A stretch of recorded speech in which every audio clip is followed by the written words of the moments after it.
Copa শুরুর আগে যদি কেউ বলতো এর ফাইনালে খেলবে কলম্বিয়া, তাহলে হয়তো ধোপে টিকতে পারতো না সেই আলোচনা। কারণটা বোঝার জন্য রকেট বিজ্ঞানী হওয়ার প্রয়োজন নেই। যে দলটা শেষ ফাইনাল ম্যাচ খেলেছে 23 বছর আগে, তাকে নিয়ে এমন অদ্ভুত বাজি ধরার মানুষ থাকবে না, এটাই স্বাভাবিক। কিন্তু আপনি যখন জানবেন 2022-এর পর এই দলটা আর কোনো ম্যাচ হারেনি, তখনও কি একই কথা বলবে আপনার বিশ্লেষণ? মনে হয় না। লিওনেল মেসিও বোকার সেই স্বর্গে থাকতে অপারগ। তাই তো কোপার ফাইনালটা যারা ভাবছে এক পেশে হবে, তাদের চোখে আঙুল দিয়ে দেখিয়ে দিলেন কেন আজ কলম্বিয়া ফাইনালে। 28 ম্যাচ অপরাজিত একটা দলকে নিয়ে সমীহ জাগবে, এটাই তো বাস্তবতা। সবাই কলম্বিয়াকে নিয়ে অদ্ভুত কথা বলছে। তারা 28 ম্যাচ অপরাজিত থেকে এই ফাইনালে এসেছে। আপনি কিভাবে তাদের ছোট করে দেখবেন? কলম্বিয়া দারুণ একটা দল, তাদের অসাধারণ কিছু ফুটবলার আছে। আক্রমণে তাদের গতি এবং বৈচিত্র্যের সাথে তাল মেলানো এত সহজ হবে না।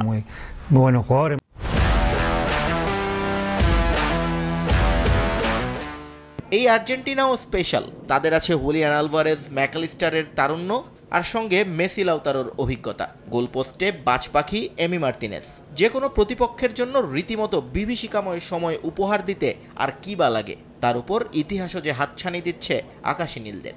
স্পেনের পর দ্বিতীয় দল হিসেবে টানা 3টা মেজর ট্রফি জয়ের সুযোগ এখন মেসিদের সামনে।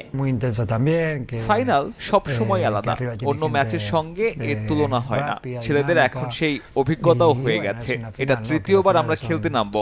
আমার মনে হয় সবার লক্ষ্য একটাই।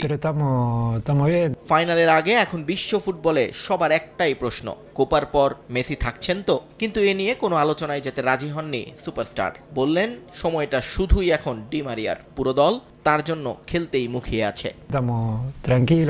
নিজেকে নিয়ে আরো কথা বলতে পারবো। আজ এটার সময় নয়। এই ম্যাচটা ডি মারিয়ার, আমরা ওর জন্য খেলবো। ফ্লোরিডায় সোমবার ভোরে পর্দা নামবে কোপা আমেরিকার 48তম আসরের। অপেক্ষা এক নতুন চ্যাম্পিয়নের। নিয়ন মুহাইমিন, সময় সংবাদ।